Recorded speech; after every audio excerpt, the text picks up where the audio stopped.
माणूस एकसंध झाला समाजामुळे, समाज शिस्तबद्ध झाला आदर्श शासन व्यवस्थेमुळे, आणि शासन व्यवस्था नियंत्रणात होऊ शकते ती विचारधारा म्हणजेच राजकारण किंवा राजनीतीमुळे.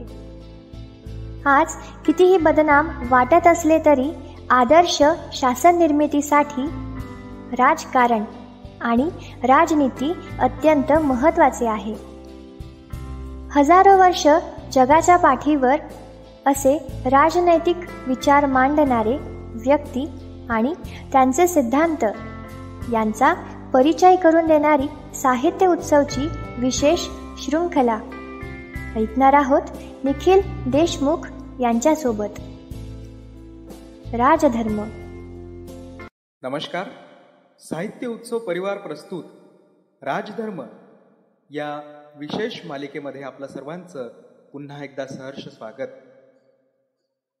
आपण मागील 2 भागांमध्ये कार्ल मार्क्स यांच्या विचारसरणीबद्दल जाणून घेण्याचा प्रयत्न केला.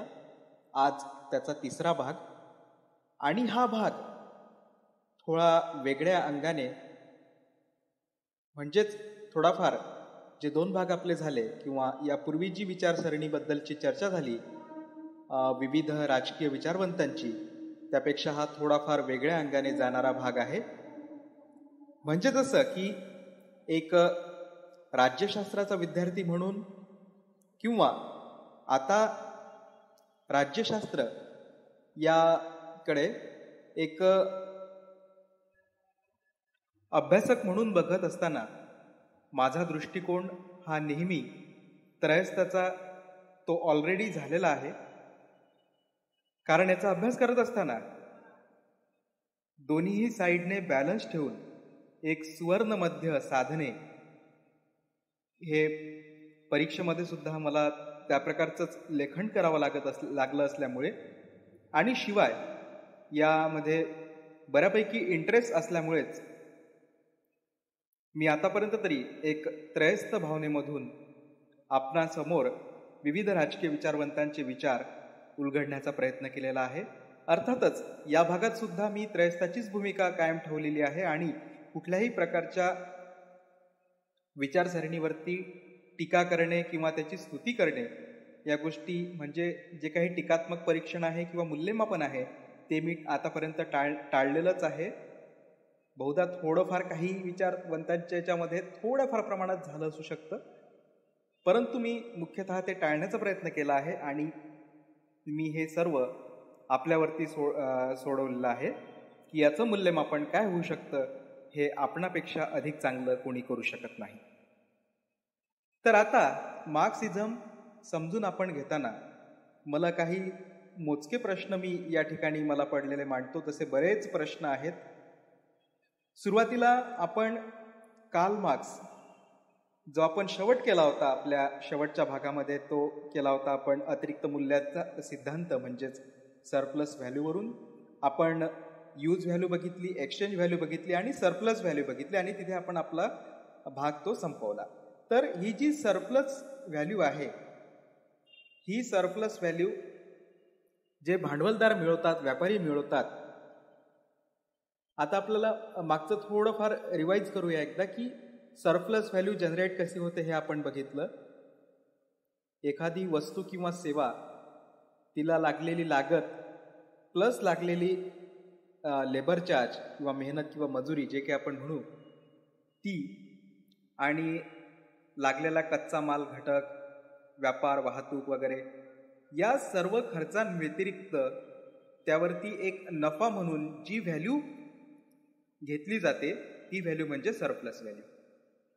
आता ही सरप्लस व्हॅल्यू आल्यानंतर भांडवलदार काय करतात, तर ती ज्या व्यापारातून सरप्लस व्हॅल्यू आलेली आहे मुख्यतः ती त्याच व्यापारात पुन्हा गुंतवली जात नाही.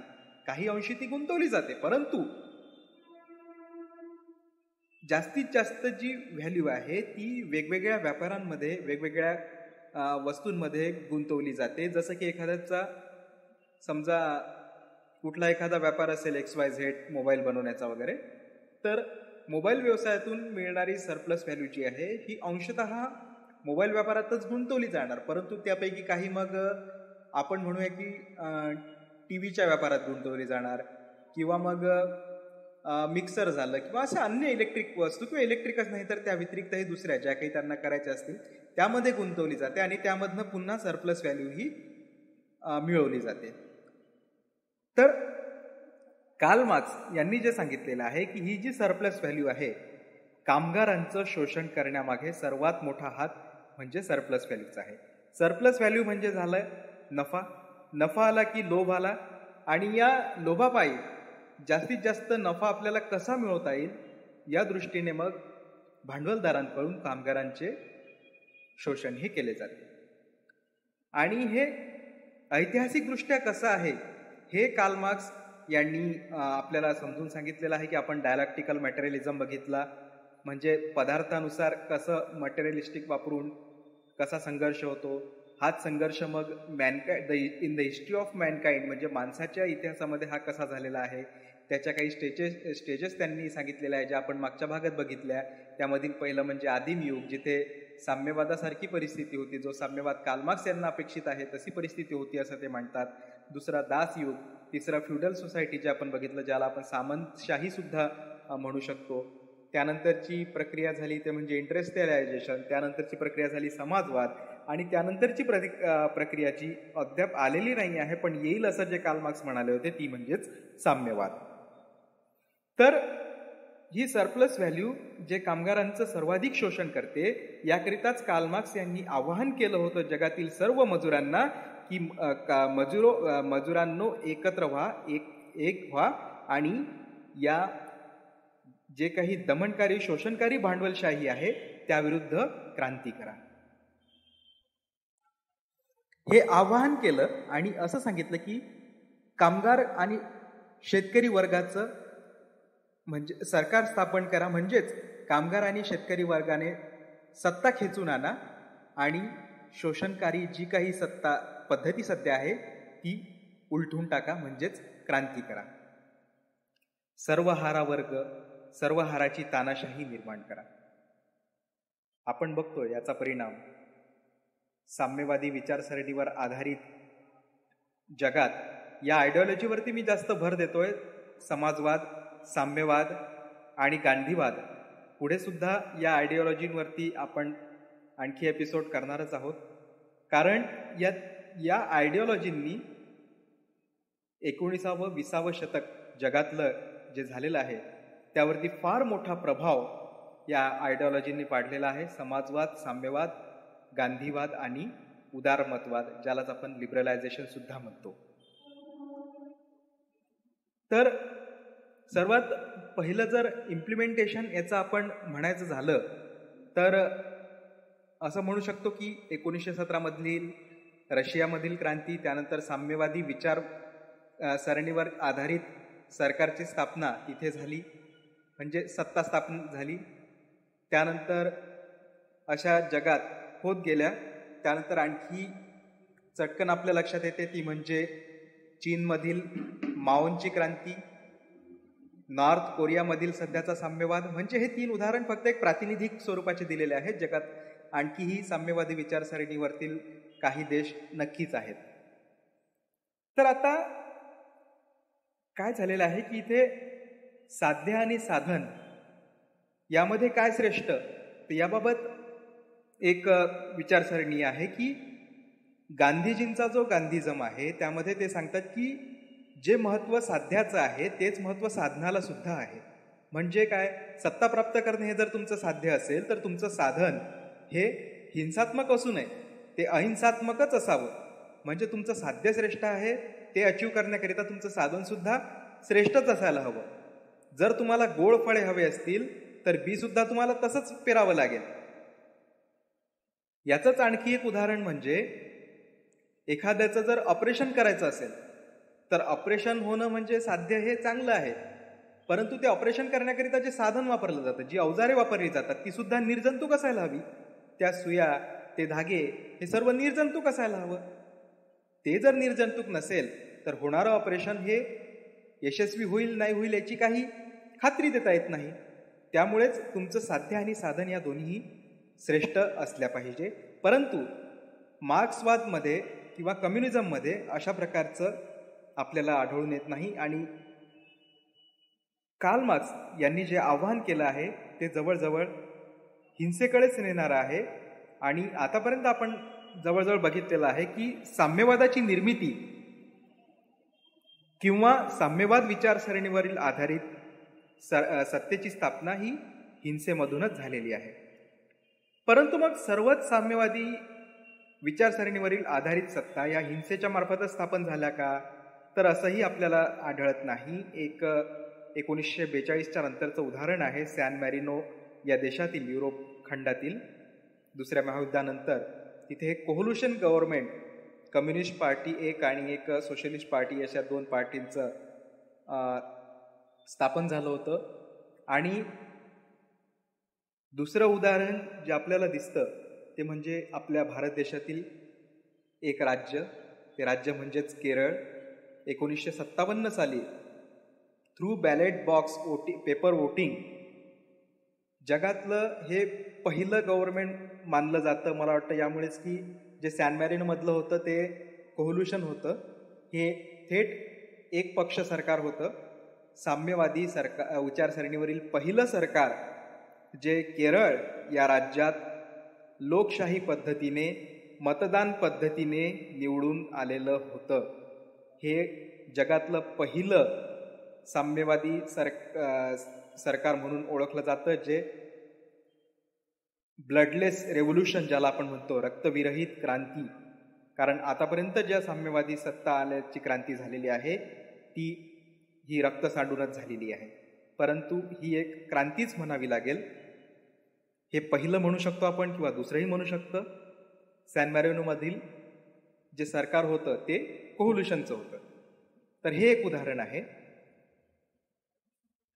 आणि दुसरी गोष्ट जर आपण बघायला गेलो तर साम्यवादाच्या ज्या काही अचीव करण्याकरिताच्या ज्या काही स्टेजेस कार्ल मार्क्स यांनी सांगितलेल्या आहे आणि त्यांनी जो साम्यवाद डिटरमाइन केलेला आहे, जो साम्यवाद डिफाईन केलेला आहे, साम्यवादी विचारसरणीची सत्ता असंच मी आतापर्यंत का बोलत आलेलो आहे, कारण जो साम्यवाद त्यांना अपेक्षित आहे, साम्यवाद म्हणजे काय, कम्युनिझम म्हणजे काय, तर सुरुवातीला स्टेटलेस सोसायटी आणि त्यानंतर क्लासलेस सोसायटी. तर अशा प्रकारचा थेरेटिकल साम्यवाद आपण वाचतो, ऐकतो, परंतु प्रत्यक्षामध्ये कुठल्याही जगातील आतापर्यंतच्या इतिहासात अशा प्रकारचा साम्यवाद अनुभवणारा कुठलाही समाज माझ्या पाहण्यात नाहीये. त्यामुळे जे काही कम्युनिस्ट सरकार आतापर्यंत स्थापन झालेले आहेत त्यांना मी साम्यवादी विचारसरणीवर आधारित सरकार म्हणतोय, परंतु प्रत्यक्ष जो साम्यवाद कार्ल मार्क्स यांना अपेक्षित आहे तशा प्रकारचं झाल्याचं मला आतापर्यंतही जगाच्या इतिहासात कुठल्या तरी समाजाने, व्यवस्थेने अनुभवल्याचं आढळलेलं नाही. तसेच ज्या काही स्टेजेस आहेत त्यामध्ये आदिम युग, दास युग, त्यानंतर सामंतशाही, त्यानंतर इंडस्ट्रियल एरा, त्यानंतर समाजवाद आणि त्यानंतर साम्यवाद, या ज्या काही स्टेजेस कार्ल मार्क्स यांनी दिलेल्या आहे आणि त्याकरिता त्यांनी जी काही उदाहरणं दिलेली आहेत ती पण आपण मागच्या भागात बघितलेली आहे. डायलेक्टिकल मटेरियलिझममध्ये असो किंवा मग हिस्टॉरिकल मटेरियलिझममध्ये असो, त्यांनी जे उदाहरण दिलेलं आहे नेव्हर एंडिंग प्रोसेस, त्यामध्ये मग आपण पाण्याचं उदाहरण बघितलं तर समजा डायलेक्टिकल मटेरियलिझममध्ये जर आपण बघितलं, समजा पाण्याचं उदाहरण आहे, पाणी असतं, त्याचा वाफेशी संघर्ष होतो, त्यानंतर उष्णतेशी संघर्ष होतो, उष्णतेशी संघर्ष झाल्यानंतर पाण्याची वाफ होते, ती वर जाते, परत रूपांतर पाण्यात होतं जर उष्ण वातावरण असेल वर तर, आणि वातावरण थंड असेल तर बर्फात होतं, पुन्हा ते खाली येतं, पुन्हा तीच प्रक्रिया ही नेव्हर एंडिंग सुरू राहते. तर याच प्रक्रियेने जर आपण गेलो तर कार्ल मार्क्स यांनी जे सांगितलेलं आहे की शेवटची जी प्रक्रिया असेल समाजवादानंतरची साम्यवाद, यामध्ये काय होईल तर सर्व जे काही उरलेले भांडवलदार असतील थोडेफार त्यांचा नायनाट केला जाईल आणि शोषणकारी, दमनकारी जे काही विचार असतील ते संपवले जातील. परंतु याबाबत मला एक फार मोठा प्रश्न पडलेला आहे की हे संपवल्यानंतर समजा आपण एक मानूया की साम्यवाद हा कुठे ना कुठेतरी अस्तित्वात आला.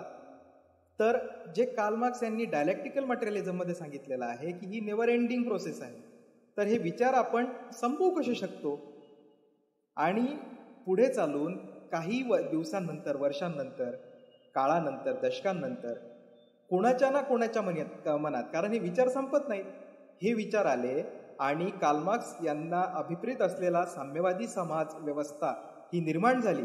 आणि ती निर्माण झाल्यानंतर त्यामधून परत जे त्यांनी आदिम युग आणि नंतर दास कॅपिटल असं मानलेलं आहे, त्याच प्रक्रिया जर परत झाल्या तर त्या होणार नाही याची काही खात्री नाही.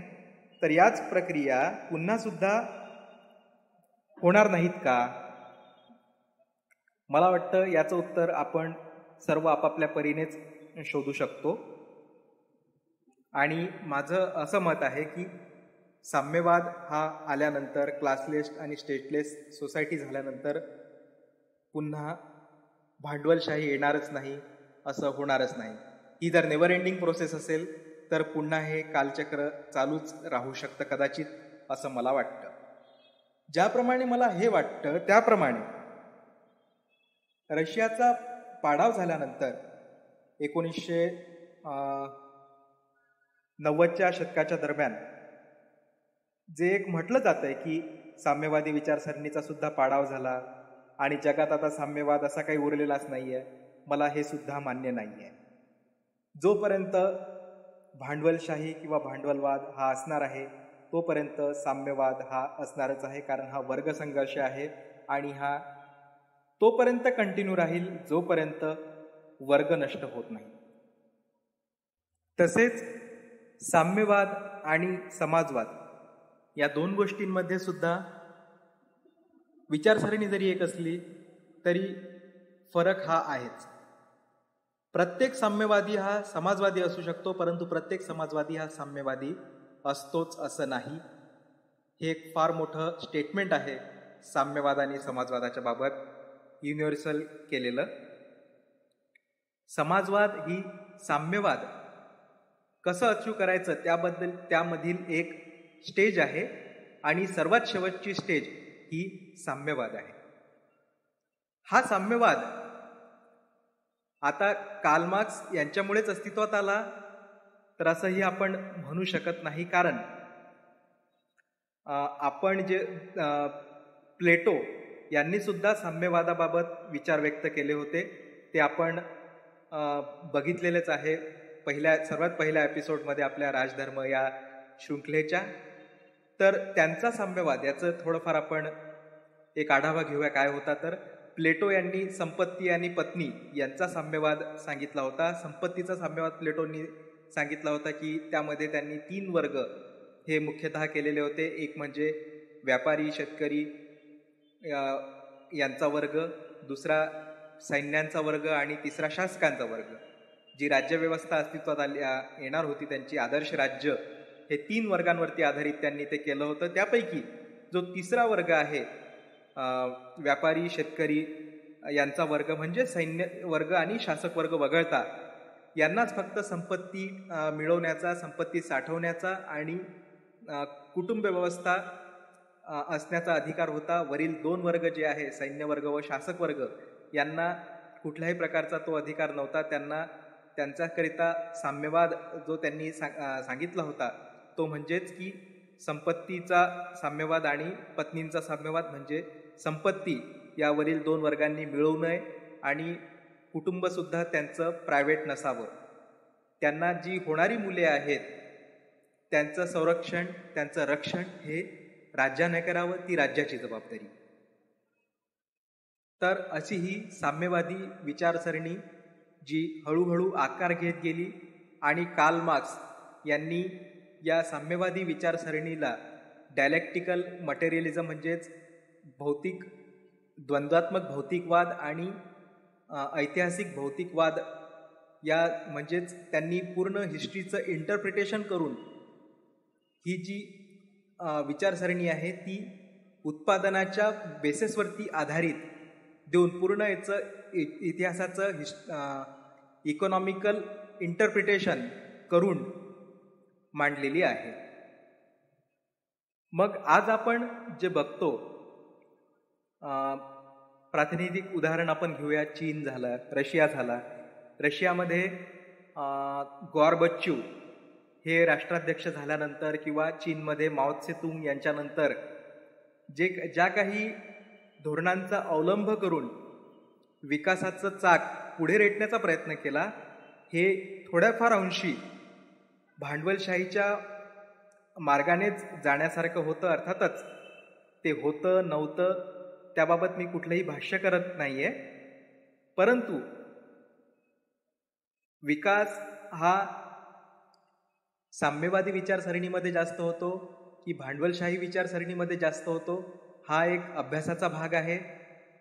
आपण जर इथे भारताचं उदाहरण घेतलं तर मी आधी सुरुवातीला सांगितल्याप्रमाणे 1957 सर्वप्रथम केरळ हे राज्य, जे जगातलं पण पहिलं राज्य असं पहिलं साम्यवादी सरकार म्हणून ओळखलं जातं सॅन मॅरिनो या देशाच्या सरकारनंतर. तर पश्चिम बंगाल हे तर निर्विवाद जगातील पहिलं असं शासन पश्चिम बंगालमधील जे सर्वाधिक म्हणजे 30 ते 35 वर्ष लोकशाहीच्या मार्गाने निवडून आलेलं साम्यवादी सरकार होतं. आता होतं असं की विचारांचा संघर्ष हा नेहमी होत असतो. मला आठवतं 2004 मधील एक घटना. त्यावेळी मी इयत्ता 7वीची परीक्षा नुकतीच पास झालेलो होतो आणि भारताची लोकशाहीची नुकतीच मला ओळख त्यावेळी होत होती आणि लोकसभेच्या निवडणुका त्यावेळी सुरू झालेल्या होत्या. तर लोकसभेच्या निवडणुकीचे निकाल ऐकल्यानंतर, त्यांचं काही अंशी विश्लेषण ऐकल्यानंतर माझा राज्यशास्त्र या विषयामध्ये इंटरेस्ट निर्माण झाला आणि त्यावेळची एक घटना आपणास सुद्धा आठवत असेल की विचारांचा टकराव हा कसा होतो हे आपण बघूया. तर काँग्रेस प्रणित UPA सरकारला मला वाटतं काही सीट कमी पडत होत्या. तर मार्क्सवादी कम्युनिस्ट पार्टी आणि भारतीय कम्युनिस्ट पार्टी म्हणजेच एक लेफ्ट फ्रंट म्हणून ज्यांना आपण ओळखतो, त्यातील 3 ते 4 घटक आहेत पक्ष, त्यांनी त्यांचे सर्वांचे 50-52 काय ते खासदार होते, यांनी काँग्रेस प्रणित UPA सरकारला 2004 पाठिंबा दिला. एक किमान समान कार्यक्रम या आधारावरती तो पाठिंबा होता आणि त्यानंतर पुढील काही 2-3 वर्षांमध्ये भारत हा अमेरिकेसोबत अणुकरार एक साईन करत होता. त्यावेळी कारण अमेरिका हा भांडवलशाही आधारित